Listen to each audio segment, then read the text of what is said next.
Hoje tem uma live muito bacana, a gente vai falar sobre marketing. A gente vai falar com a Silvana Balbo, que é diretora de marketing do Carrefour. A gente teve o prazer aí de trabalhar juntas alguns anos atrás, lá no Grupo Pão de Açúcar. Mulheres do varejo, mulheres de marketing. E a gente vai falar um pouquinho aqui sobre as transformações do marketing, transformações do CMO, do papel, né, do Chief Marketing Officer, e ainda mais nessa pandemia, né? Oi, Bruno, bem-vindos. Silvana está entrando aqui. Começar então nosso bate-papo. Mandem suas perguntas. A gente vai falar bastante coisa legal. Oi, Sil. Olá, Bem-vinda. obrigada pelo convite. Muito bom te ver por aqui também. Primeiro, super obrigada. Você está numa agenda super concorrida aí de webinars, lives. Olha, E muito obrigada. Fico honrada de ter você aqui comigo, sério.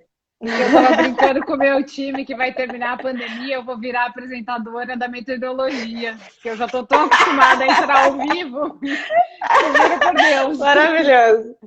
vou entrar lá Muito no bom. jornal hoje para falar do tempo, porque É super escolada já. Então, total, normal. total. Sil, quer se apresentar um pouquinho aqui, então, para o pessoal que está chegando agora?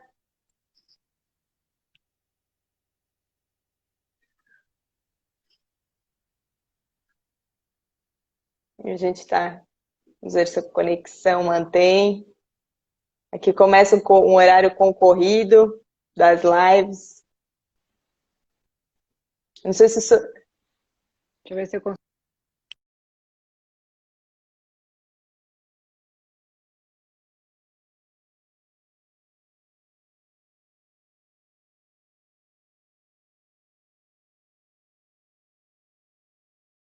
Não. Voltou, sim? Voltou, agora voltou. Então, tá bom. Esse horário é super concorrido, então, assim, vai ser normal. Às vezes, assim, vai cair, vai parar um pouquinho, aí a gente retoma. Tá bom. Estava te pedindo para você se apresentar um pouquinho. Beleza. Bom, hoje em dia, né, eu tenho passagem por vários segmentos. Comecei minha carreira em private banking, quem diria, né? Depois passei pela indústria, Unilever, passei pelo segmento de cartão de crédito, fui 6 anos Credit Card e há 14 anos estou no varejo, sendo que a minha história mais recente é no Carrefour, onde eu estou há 5 anos como head de marketing, mas eu costumo me apresentar dizendo que os cargos que eu mais me orgulho é ser a mulher do Rodrigo, a mãe da Rafa e do Lipe, né? Eu acho que esses são os crachás que eu tenho mais orgulho de carregar. Super Então, legal. Muito bom. E para quem também está entrando e está vindo pela página da Sil, eu sou Andréia Dietrich, sou consultora de estratégia digital, varejista também há muitos anos, né? A gente trabalhou juntas lá no Grupo Pão de Açúcar em 2004, por ali, e seguimos firmes e fortes, né, Sil? E aí, assim, o nosso tema hoje a gente vai falar sobre a transformação do marketing. Acho que a gente vem falando bastante, a gente até tivemos um encontro juntas aí no final do ano passado, aí para o fechamento da sua área, do planejamento de marketing. E muita coisa mudou desde que a gente começou a atuar aí no marketing tradicional do varejo, principalmente agora na pandemia. Então aqui acho que a gente tem explorado bastante essa questão do digital e etc. Eu acho que aqui o convite é para que a gente possa dividir bastante assim as dores, as verdades, assim o que de fato a gente acha que vai ser ou não vai ser, ou que a gente não sabe, né? Então, o que você mais sentiu assim nesses anos à frente de operações tão diferentes, né? Que você veio de indústria, depois estava na TAEC, mercado financeiro, depois você foi para a TAEC, quase que uma indústria do varejo, depois para as operações das marcas do varejo, e hoje nessa pandemia, como é que você vê essa curva aí de transformação?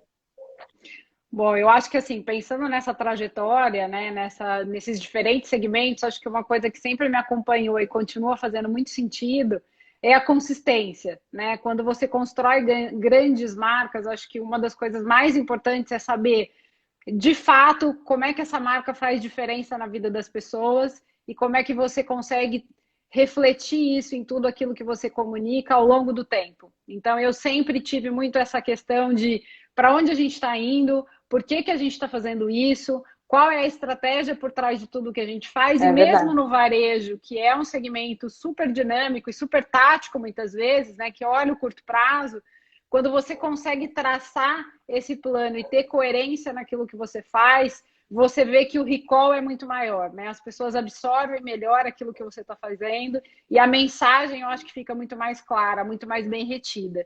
Então eu acho que isso é o que sempre norteou muito a minha carreira, independente do segmento por onde eu passei. E aí, falando de transformação, né?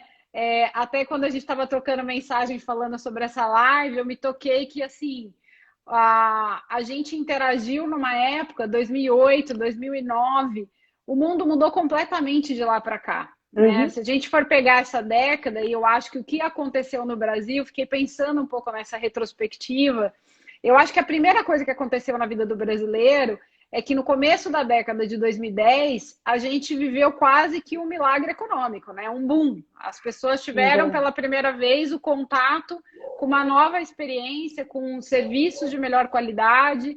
Elas achavam que a gente estava ascendendo, né? Quem não lembra daquela capa da Economist com Cristo decolando? É. E ali, eu acho que a partir dali, o nível de exigência das pessoas mudou muito.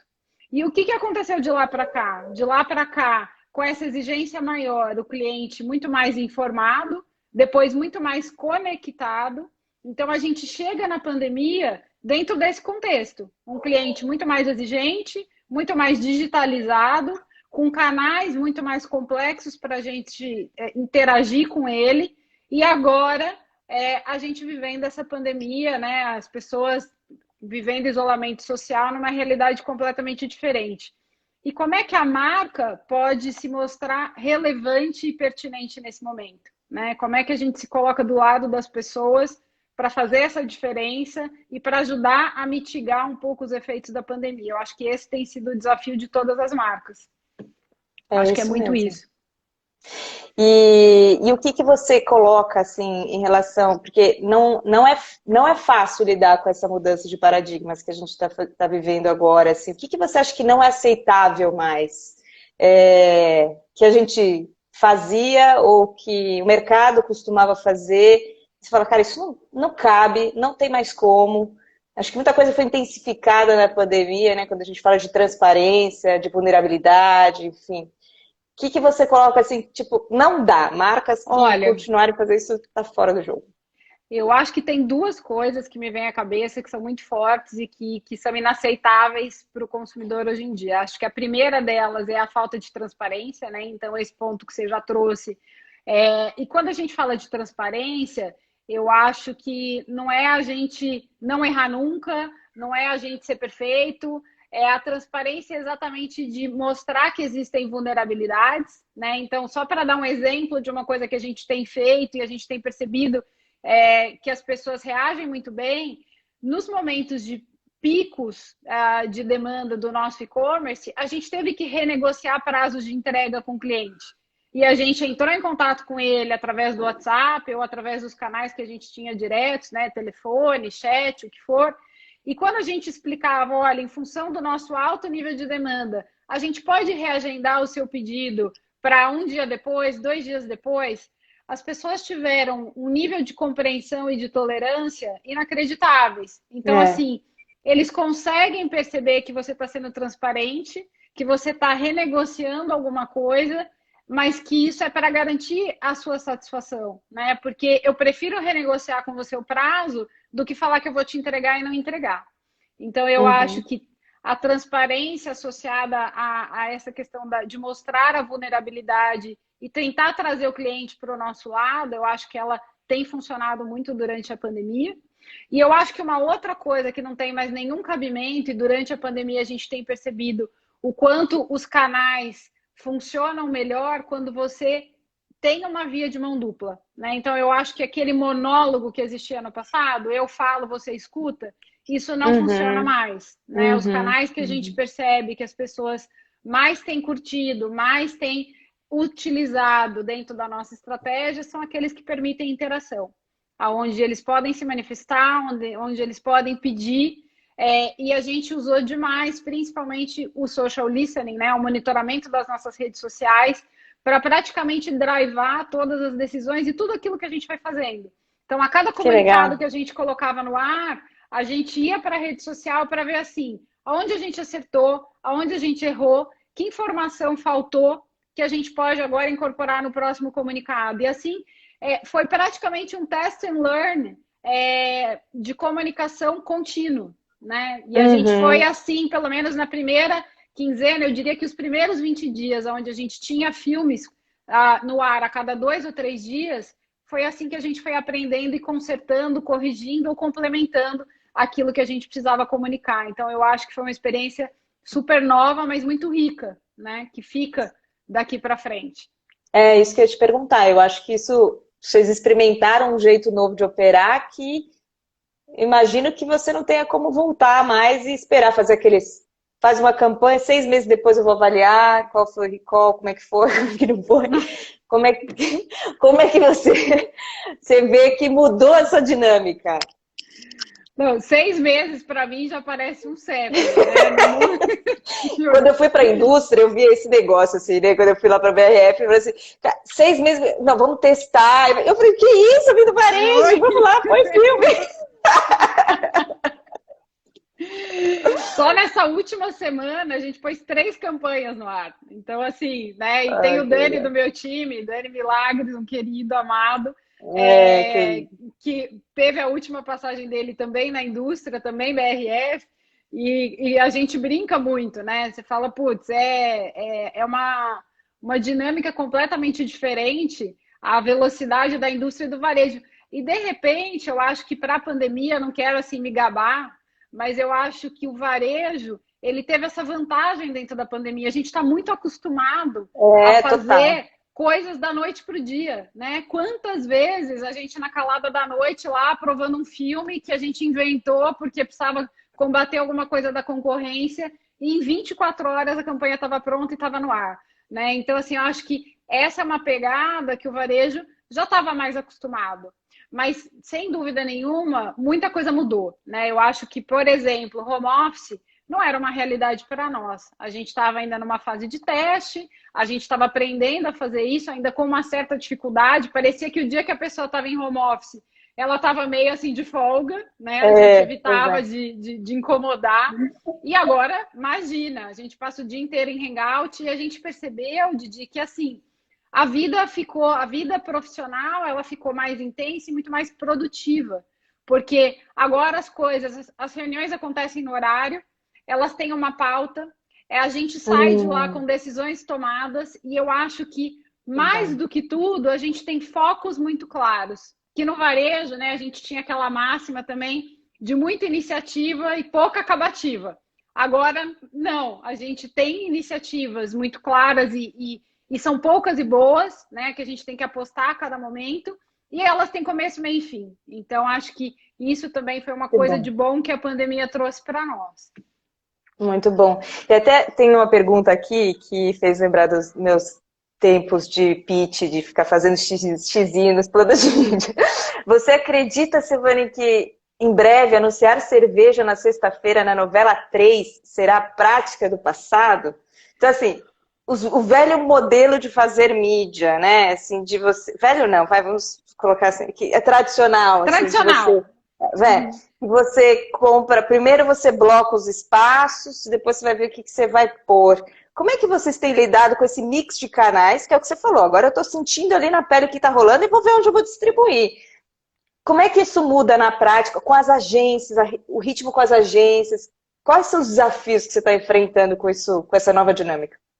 Olha, a primeira coisa que eu acho que foi sensacional para a gente durante a pandemia é que aquele mix tradicional de mídia, ele caiu por terra. Então, a cada mensagem que a gente precisava transmitir, a gente pensava qual é o impacto que eu preciso causar, se é uma mensagem que eu tenho que transmitir para uma grande audiência imediatamente, né, num curto espaço de tempo. Então, se eu preciso fazer uso de uma mídia como a TV, por exemplo, ou se eu tenho um pouco mais de tempo para construir essa mensagem.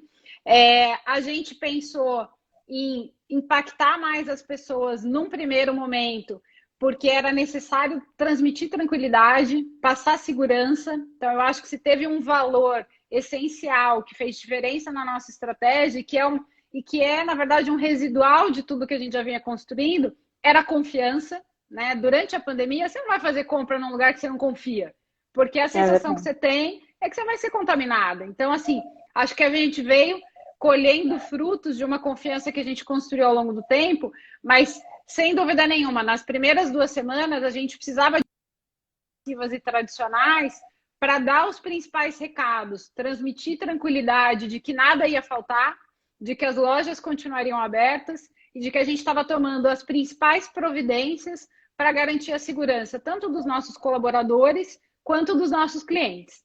E dali para frente, a gente foi percebendo que com os canais digitais, como os principais recados, né, imediatos já tinham sido dados, a gente conseguiu ir transitando para outros canais mais dirigidos e mais digitais, até para ganhar eficiência. Né? Então, assim, canais que eu consigo medir, canais que eu consigo interagir, que a gente está percebendo que são extremamente importantes, canais que eu consigo transmitir conteúdo, né? Então, a gente hoje sente que a gente está prestando um serviço na vida das pessoas quando dá dicas de receita de Cybercook, que é uma startup que é Carrefour agora, com receitas práticas, econômicas, como é que você combate desperdício. Eu não consigo fazer isso na televisão.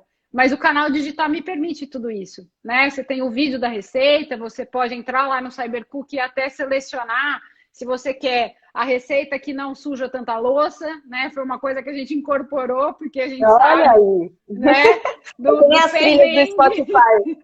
O Spotify tem uma trilha lá. Trilha para lavar a louça, trilha para... Muito bom, então, é isso. A gente quer que essa trilha seja curtinha ali, no máximo 5, 10 minutos, a cozinha está resolvida. Então, assim, a gente foi percebendo a cada momento qual era a mensagem e qual era o canal. E, sem dúvida nenhuma, os canais que permitem que a gente se aproxime mais do cliente, eles estão se mostrando muito eficientes na pandemia. E aí, vou te dar um exemplo que eu acho que foi um super case para a gente. Desde o ano passado, a gente decidiu ter páginas de loja específicas. Então, você tem uma fanpage por loja no Facebook, por exemplo. Imagina que com os estágios diferentes de pandemia que a gente tem, ora, Porto Alegre estava super bem, depois estava super mal, agora abre, agora fecha. As nossas páginas de loja, elas permitem acompanhar o estágio da pandemia em cada uma das praças. Coisa que a gente não conseguiria fazer na nossa timeline nacional.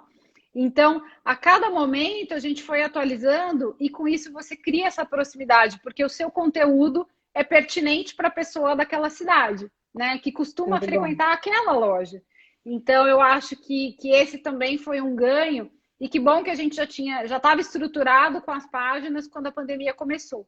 A gente também percebeu, Didi, assim, existe uma afinidade muito maior pelos conteúdos que são gerados pelos próprios funcionários do que aqueles que a marca produz, né? Uhum. E as pessoas também estão valorizando muito essa nova maneira de produção de filmes que a gente está fazendo, que são assim, do jeito que a gente está fazendo aqui, é alguém segurando um celular, é uma produção caseira, que você entra na casa da pessoa, que você vê que não tem um alto nível de investimento, mas que a gente descobriu uma nova maneira de viabilizar campanhas mais rápidas, mais baratas e que as pessoas até se identificam mais, porque elas são mais reais, de fato. Super. Né?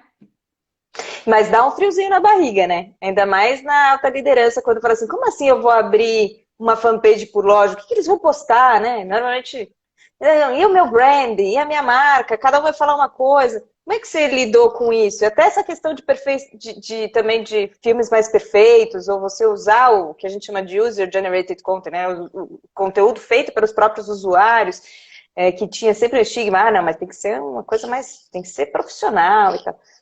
Como é que teve um desafio cultural interno? Olha, eu acho assim, né? Como a gente já tinha amadurecido muito essa coisa das páginas por loja até antes da pandemia, e elas foram super bem aceitas. A gente que, né, vivenciou marketing de varejo, qual era a principal reclamação dos regionais, por exemplo? Ah, a gente quer ter autonomia, a gente precisa falar com o cliente local. Então, assim, para eles, isso foi a descoberta do século, porque eles conseguem ter autonomia, eles conseguem ter um conteúdo pertinente, a gente tem muito mais agilidade e o custo de produção é praticamente nenhum, né? O que a gente tem que capacitar, então a gente tem 3 porta-vozes por loja, que são pessoas que foram treinadas, eles recebem orientações, é como se fossem guidelines.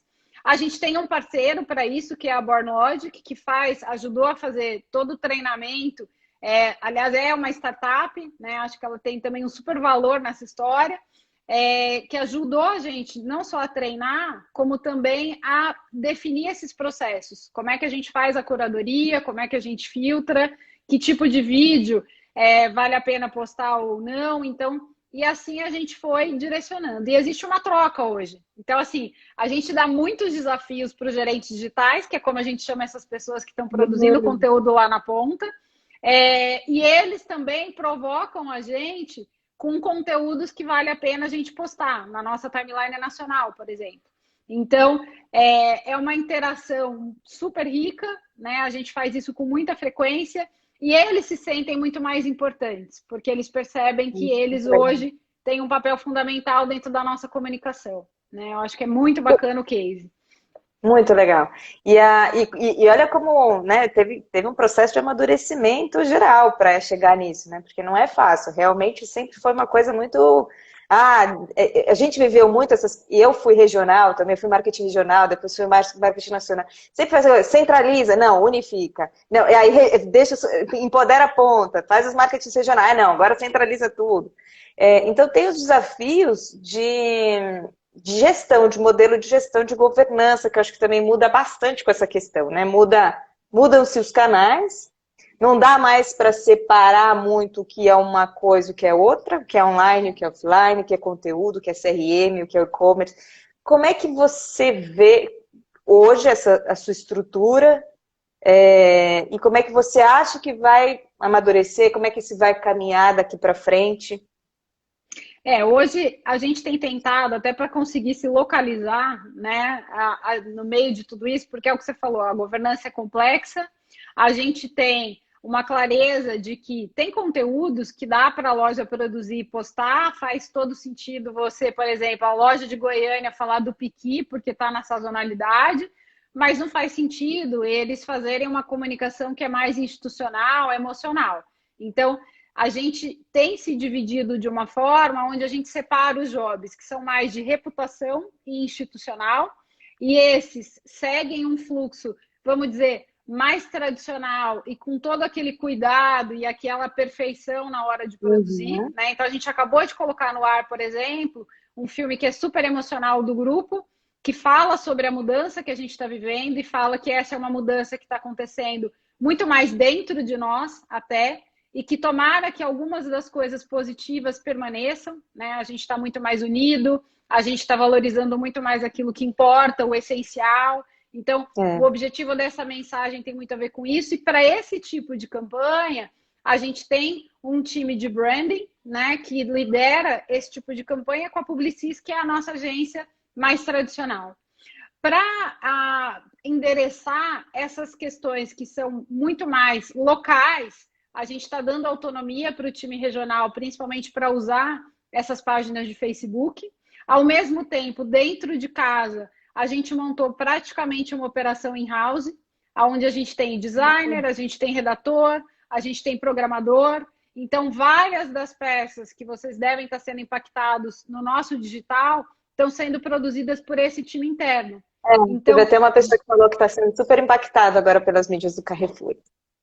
Então, já era um movimento que a gente pretendia fazer também independente da pandemia, que era ter essa mescla, né? Não usar uma grande agência do porte da Publicis para fazer meramente um festival, né? Eu não preciso fazer o festival automotivo com a Publicis, mas a campanha institucional para falar da mudança que está acontecendo dentro de nós, eu preciso de todo o cuidado que uma agência como essa tem. Então, acho que essa é a diferença que a gente tem percebido. Então, o time ele tem se organizado para atender as demandas que vêm ou do institucional, que tem mais a ver com reputação, né? E aí entra diversidade, sustentabilidade, demandas do grupo. A gente tem um time mais dedicado a atender os formatos físicos, que ainda tem aquela dinâmica, né, de sazonalidade, de aproveitar todas as datas, é o aniversário da cidade, então é Ainda aquele tem o time tabloide. mais... vamos chegar lá. Não temos mais o tabloide. Não temos mais o tabloide impresso. Quando que vai morrer o tabloide? Eu até fiquei feliz porque a pergunta veio, mas eu vou dedicar... Vou terminar esse raciocínio falando do tabloide. Então, a gente tem um time dedicado para atender varejo físico e a gente tem um outro time que está atendendo todas as demandas que tem mais a ver com esse mundo novo que a gente chama de e-business dentro do Carrefour. Então, todas as demandas do e-com, tudo aquilo que tem a ver com omnicanalidade, o clique retire, o drive e o próprio programa de fidelidade, que é o nosso CRM. Então, é mais ou menos assim que a gente tem se organizado. E tem isso que eu falei, que é campanhas mais complexas via agência e campanhas mais dinâmicas e menos complexas via time in-house. E aí, respondendo a pergunta do tabloide, a gente já vinha, né, há muito tempo, eu acho que quem me conhece um pouco mais de perto, né, sabe que eu sou uma entusiasta para acabar com o papel, seja pela sustentabilidade, seja pela dificuldade de ter formas, né, eficientes de distribuir esse tipo de folheto. Quem trabalha no varejo já recebeu denúncia de que queimam os folhetos, jogam no terreno baldio, enfim. Então, já era uma missão de vida quase para mim. E o que aconteceu é que durante a pandemia, a gente conseguiu realmente migrar a comunicação das nossas ofertas para os canais digitais. Então, hoje a gente não está imprimindo nenhuma folha de papel. A última lâmina que a gente fez, que também era só para colocar na loja, foi a lâmina de Páscoa, só para você ter uma ideia, foi a última. Agora, então.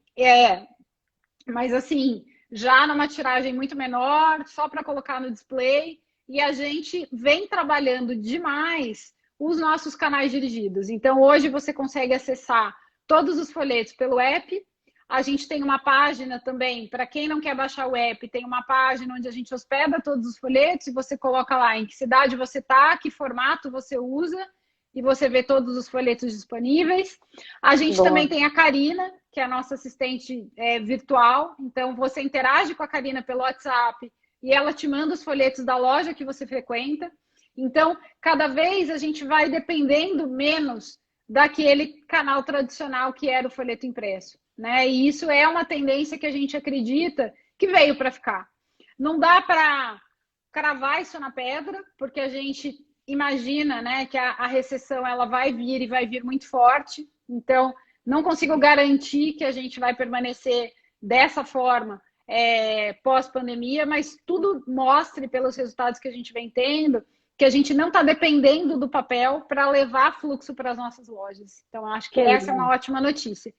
E o que eu queria trazer também de pandemia, Didi, que eu acho que o tabloide ele só ilustra, é que ela acelerou toda a nossa transformação digital, né? Então, assim, muita coisa que já estava no nosso roadmap, que já estava no nosso radar, que a gente já tinha intenção de fazer, o Covid ele acelerou. E acho que todo mundo também foi impactado com o meme, né? As alternativas lá. O que acelerou a transformação digital na sua empresa? Infelizmente, não foi a CMO, não foi o CTO, não foi o CEO, na verdade, foi o C do Covid, né? Então, eu acho que isso para a gente acabou tendo, né? Pensando no copo meio cheio, eu acho que isso acelerou demais e foi bom para as empresas, porque a gente teve uma pressão e um motivo a mais para acelerar aquilo que já estava dentro da nossa perspectiva estratégica. Show de bola. E Sil, a gente também atuou um pouco juntos, eu estava atuando no RH e também do Carrefour, ajudando nesses novos modelos de trabalho e tudo mais, né? Então, a gente falou um pouquinho dessa complexidade entre os modelos, a dificuldade da gente separar, né? Que não tem mais como você ter os silos tão bem definidos, né? Isso aqui é só marketing, isso aqui é só e-commerce, isso aqui é só tecnologia. Então, a gente vai ver cada vez mais essa fusão, né, dessas competências. Como é que você vê o marketing daqui em diante? E assim, até eu estava no Web Summit no ano passado, que acontece em Lisboa, e eles falando bastante sobre essa questão do futuro dos CMOs, né? Assim, essa questão de o que vai ser do marketing, CTO, CDOs, né? Como é que essa configuração vai ficar? Porque o marketing está indo muito para uma automação, essa venda que você falou de CRM muito forte, muito personalizada. Aí pensando, tirando o crachá e pensando você olhando de fora, como é que você acha, de fato, você como uma profissional com uma baita bagagem, super conteúdo aí desse segmento, você vê que isso vai ficar daqui em diante? E a gente tem uma perspectiva de pandemia de em 6 meses, 2 anos pelo menos, as coisas vão mudar bastante. Assim, essa recessão que você falou vai continuar esmagando aí para a gente ter times mais enxutos, operações muito mais voltadas para resultado, enfim, são só outros panoramas aí para sua resposta de como que você vê daqui em diante como isso tudo vai ficar. Olha, eu Ou acho não. que até para tentar tornar muito simples uma coisa que é super complexa, eu vejo o marketing com dois grandes pilares. Eu acho que a gente sempre vai ter um papel de construir essa reputação e essa afinidade, né? Transmitir valores, transmitir propósito, que possam gerar engajamento das pessoas, que elas se identifiquem com as nossas marcas, né? Eu até li há um tempo atrás um artigo que fez muito sentido para mim, que as pessoas hoje usam as marcas para refletir aquilo que elas são, né? Então, se você se identifica com uma marca, você usa aquela marca ou você segue aquela marca porque é uma maneira de manifestar aquilo que você é. Então, eu acho que esse é um papel que ele vai permanecer e que a gente tem percebido que na pandemia ele faz muito sentido, né? As marcas que já vinham construindo reputação, confiança, trazendo credibilidade, elas só cresceram nesse momento.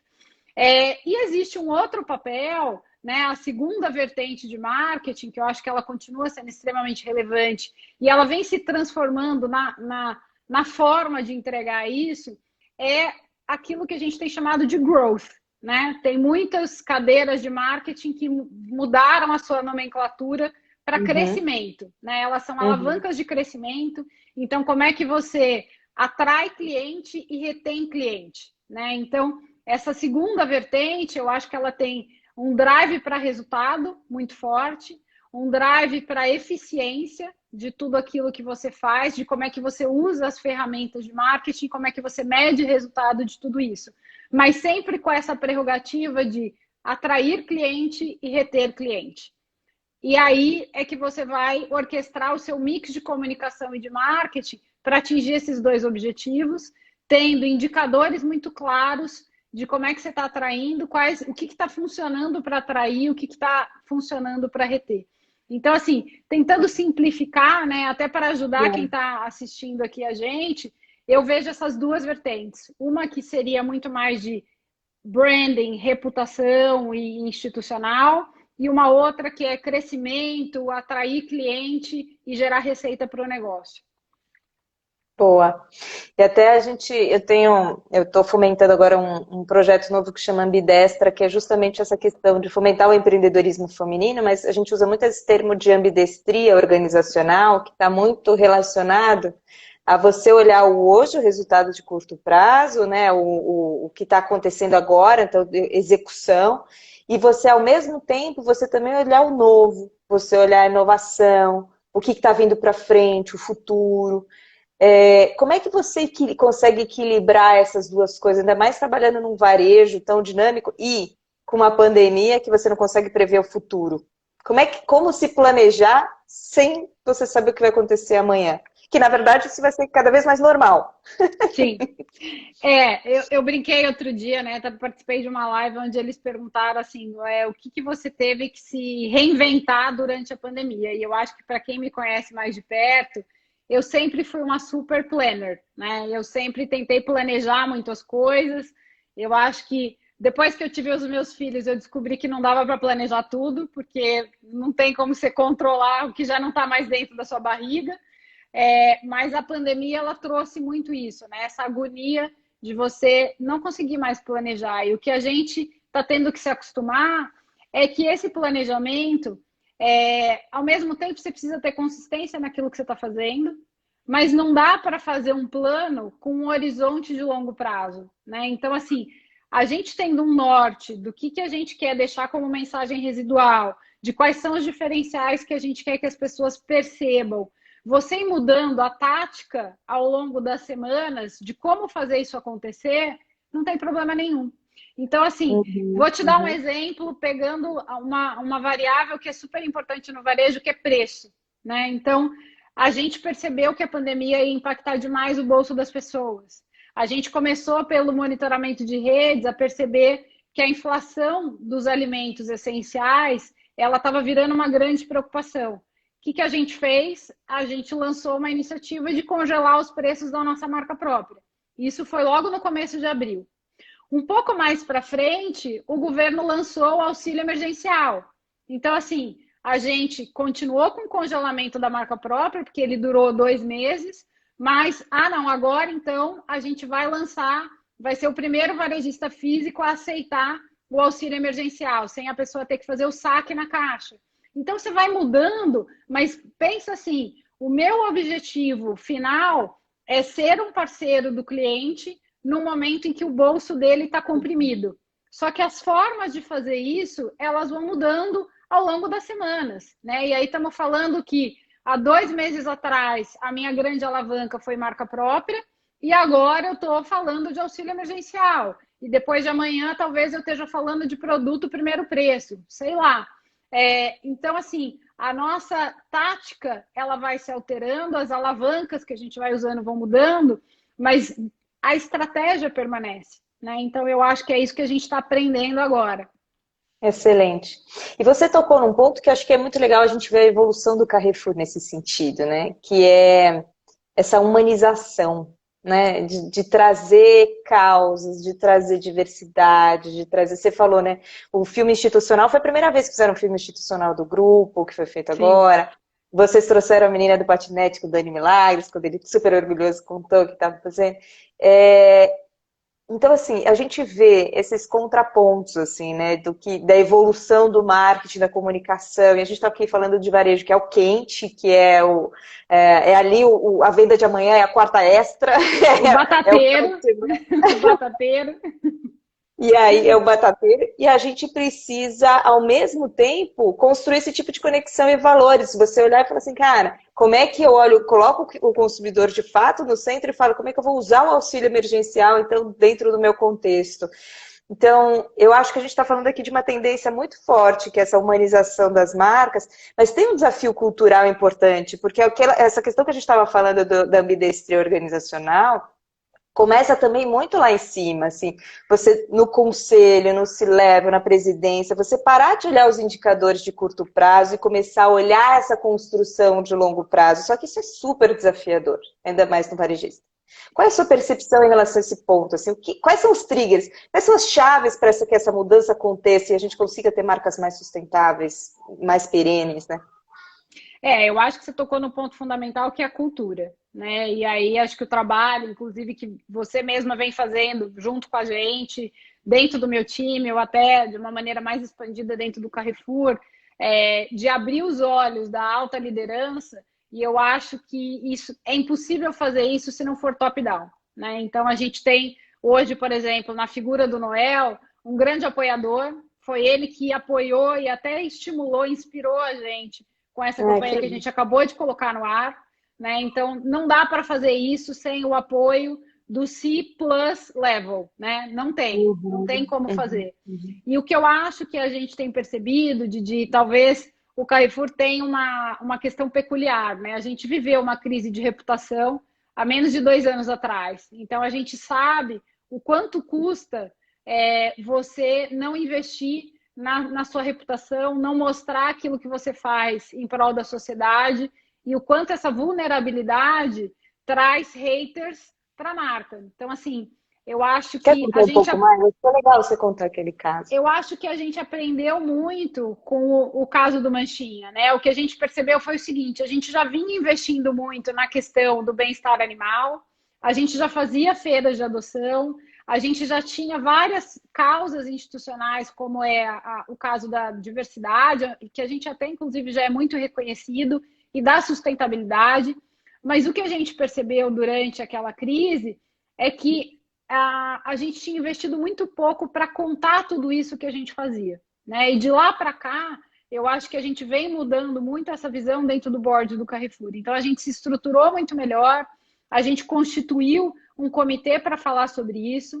E esse comitê é exatamente hoje o comitê de crise de comunicação, onde a gente tem lá o nosso VP de Relações Corporativas, a gente tem todas as áreas de comunicação integradas, né? Então, a gente tem comunicação interna, a gente tem a comunicação do banco, a gente tem a comunicação da área de property, que é uma outra business unit, a gente tem eu e o meu time, todo mundo ali se unindo em prol de uma única mensagem. E quando a gente falou de transparência, eu acho que isso é extremamente importante, porque você consegue criar uma coerência entre o seu discurso e o que você faz da porta para dentro e aquilo que você faz da porta para fora.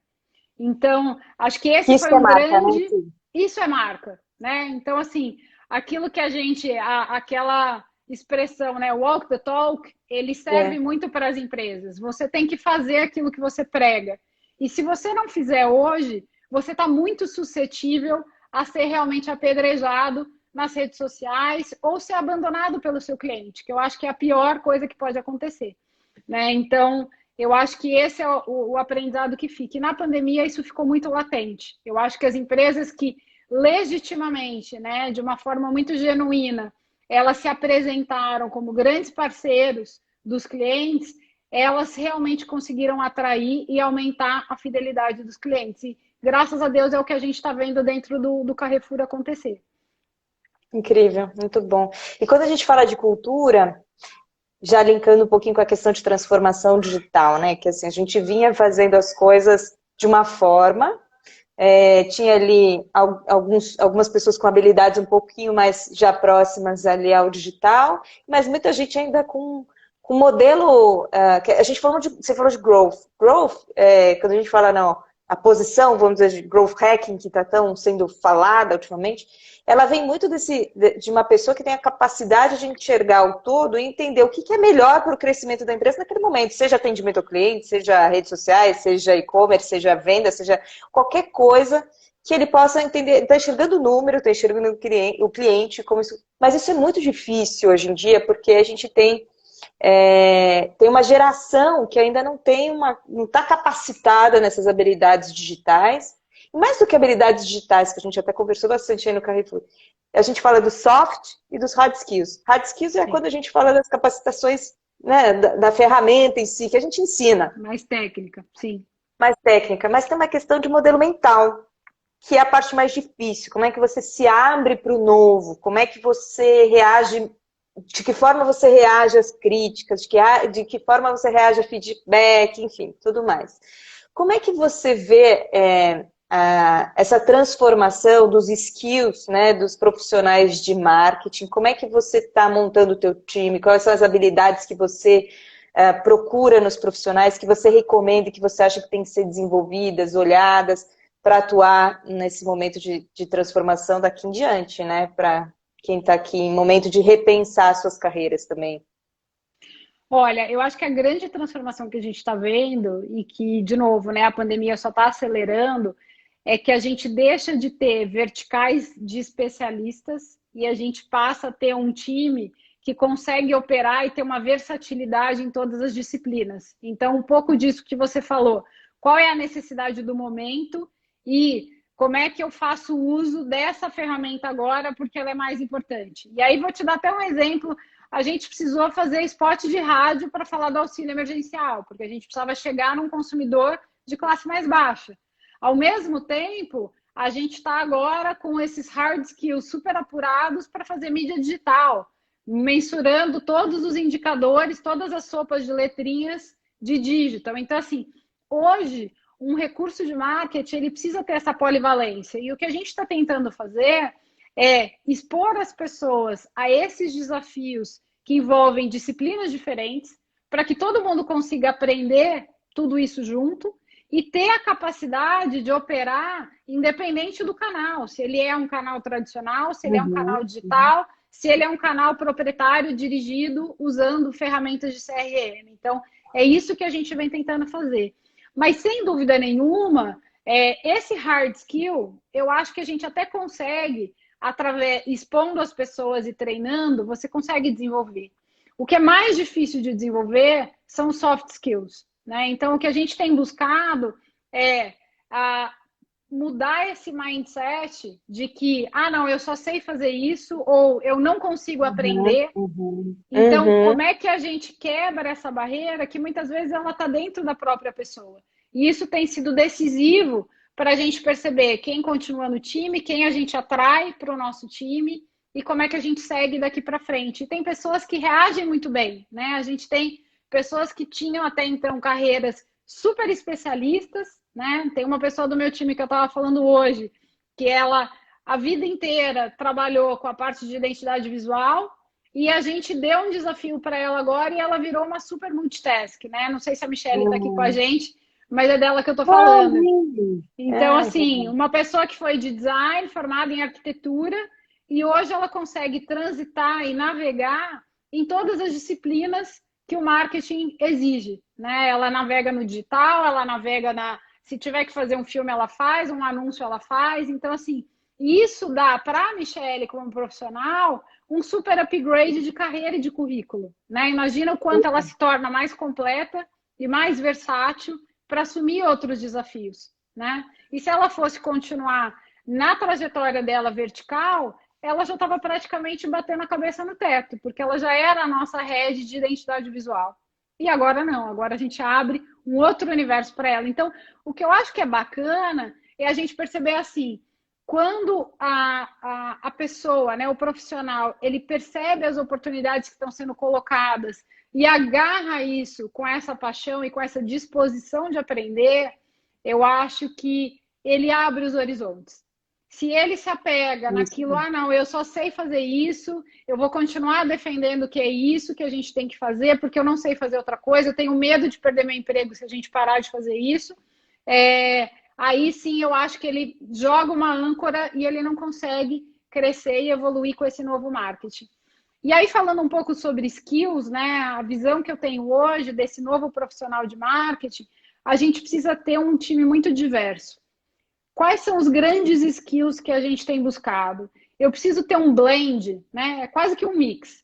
Eu preciso ter pessoas estratégicas que saibam construir marca, porque, como eu falei lá atrás, uma das vertentes é construir essa afinidade, é transmitir propósito e valores institucionais. Então, eu preciso ter pessoas estratégicas que saibam fazer isso. E existe um outro perfil que está crescendo demais dentro de marketing, que tem mais a ver com aquela... Eu gosto da terminologia do Martech ou do Matemarketing, né? Então, assim, é um perfil mais analítico, que tem mais afinidade com números, que sabe medir resultado, que é mais drivado por isso e que definitivamente tem uma visão mais analítica. Então, eu acho que é esse o blend que a gente está buscando.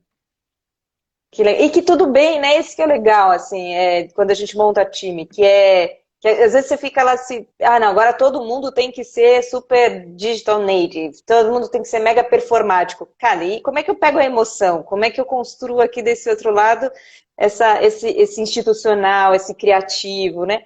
A gente não é tudo, né? Então a gente tem que usar as potencialidades aí de cada um. E aí isso traz um desafio que nem todo mundo tem esse olhar que você tem, por exemplo, né? De dar a oportunidade como você deu para mim, porque acho que esse é o grande ponto. Assim, quando você encoraja, quando você pega a pessoa e fala, vamos lá, tô te dando uma oportunidade para você aprender alguma coisa diferente, vai da pessoa absorver ou não, que é o que você falou, mas nem todo líder é assim. A gente é muito acostumado com o modelo de comando e controle, né? De você ter tudo muito debaixo do daquilo que você acha que tem que ser e tudo mais. Como você se desenvolveu como líder ao longo do tempo? E quais são os seus maiores... acho que a gente ainda nunca está pronto, né? Então, assim, a gente está sempre se desenvolvendo. O que você se aprimorou como profissional, como pessoa, e o que você busca ainda mais se aprimorar daqui para frente? Eu acho que o ponto que você trouxe, né, de a gente nunca estar pronto, eu acho que tem sido o meu maior aprendizado. Eu li o livro do Mindset, da Carol Dweck, né, e eu me identifiquei demais com o livro, porque ele traz vários exemplos dos momentos em que eu tenho o mindset que não é de crescimento, que é o mindset fixo, né? Então, eu olhava para aquilo e falava, meu Deus, como eu ainda tenho coisa para mexer e para mudar, e como eu ainda tenho, né, paradigmas para quebrar, como ainda é difícil para mim receber a crítica ou lidar com erro. Então, eu acho que o mais importante desse processo todo, talvez sejam duas coisas. Eu acho que a primeira é você se conhecer, né? Você admitir que realmente você tem que continuar se aprimorando. Ninguém nunca vai estar pronto. Eu nunca vou chegar no perfeito. E eu sou humana, né? Então, assim, eu vou errar muito ainda. E a outra coisa é ter essa humildade e ter a abertura para deixar as pessoas chegarem para você e falar, olha, tem uma coisa que não tá legal, né? Eu recebi um feedback muito duro do meu time no começo desse ano. A minha primeira reação foi, tipo, perder o chão.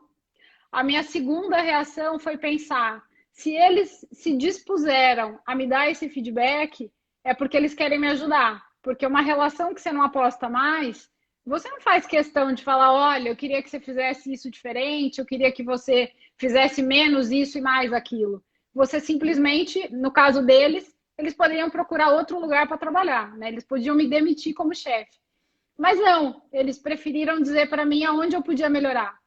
E eu acho que a gente precisa criar essa abertura, porque quanto mais feedback a gente receber, mais a gente vai se conhecer e mais a gente vai perceber como é que o outro está percebendo aquilo que a gente é e que a gente faz. Então, abertura e humildade talvez sejam as características mais importantes dos líderes daqui para frente.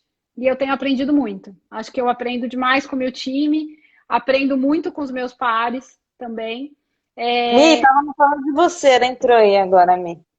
Poxa, Tem que pegar a gravação depois. agora que a gente contou toda a história dela. Desculpa. Te cortei, desculpa. Imagina. Mas eu acho que é um pouco isso, sabe? E assim, é, essa sensação de estar sempre aprendendo também foi uma novidade para minha vida. Eu acho que por muito tempo eu tentei chegar naquele ponto que você fala, não, agora tá irretocável, não tem mais nada para mexer. E eu descobri que isso é impossível, né? A gente nunca vai chegar Que nisso. bom que não tem, porque qual a graça se você... Já pensou? Eu, tipo assim, dei um check, né? Ah, tá. É, Agora não, cheguei, foi. tô plena. Então tá, então tô pronta para Legal. morrer, né? Se eu já cheguei. É, Então eu legal. acho que isso tem sido muito bacana. Que bom, é isso aí. Eu acho que a gente viveu, né, juntas ali atrás, alguns anos lá no GPA, e eu era de uma área corporativa, cross, né, e aí tinha as marcas, e sempre era isso, assim, como é que a gente equilibra para a gente entender que a soma é o todo, né, não é de um ou de outro, mas a comunicação, o jogo entre áreas, a fala, como é importante cada vez mais a gente entender, se abrir e justamente olhar pelo ponto de vista do outro. A gente fala muito de empatia, né? E eu acho que essa é uma das grandes virtudes, né, do novo momento, de verdade, assim, de você... E eu vejo muito isso nas organizações, e principalmente em áreas de marketing que estão sofrendo pressão para tudo quanto é lado, né? Então, assim, não está dando certo, manda embora. O cara do marketing que não está dando o resultado que precisa. E, cara, vamos entender o contexto, né? Vamos entender por que que aquela situação está sendo gerada, qual é a situação do outro, como é que esse chefe tá, como é que essa liderança está chegando, né? Está trazendo essa informação, como essa pessoa está absorvendo. E eu acredito muito dessa questão de a sua performance, sua melhor performance está quando você usa suas potencialidades menos as suas interferências, né? E aí você passa por entender essas interferências, que é o autoconhecimento. E a partir do momento que você tem o autoconhecimento, você consegue trabalhar em cima deles. Que você falou, que bom que tem feedback, que bom que a gente tem essas informações para poder trabalhar aquilo que me trava para eu ser ainda melhor, para eu entrar na minha melhor performance, né? Muito bom. Gente, a gente está terminando aqui daqui a pouco. Ó, Silvana é sempre fonte de inspiração. Obrigada, Sil, Bom, querida. saudade de vocês, velhos tempos no GPA, o Edu falando. Sil, só pra gente. Então a gente está aqui fechando daqui uns 5 minutinhos. Se vocês tiverem perguntas, manda pergunta difícil, que a Sil sabe que manda bem todas as respostas. Já tinha pedido aqui para o pessoal. Que você acha que vai ser os grandes indicadores daqui para frente para marketing? Olha, Como a é gente que tem falado. e aproveitando essa questão de consumidor no centro, o que é isso? Porque virou uma grande mainstream, consumer centric, legal. Todo mundo fala, todos os CMOs falam, tem que colocar o cliente no centro. Mas poucos colocam isso de fato no centro. O que é colocar o cliente no centro e como que a gente pode colocar novos KPIs aí para o nosso marketing?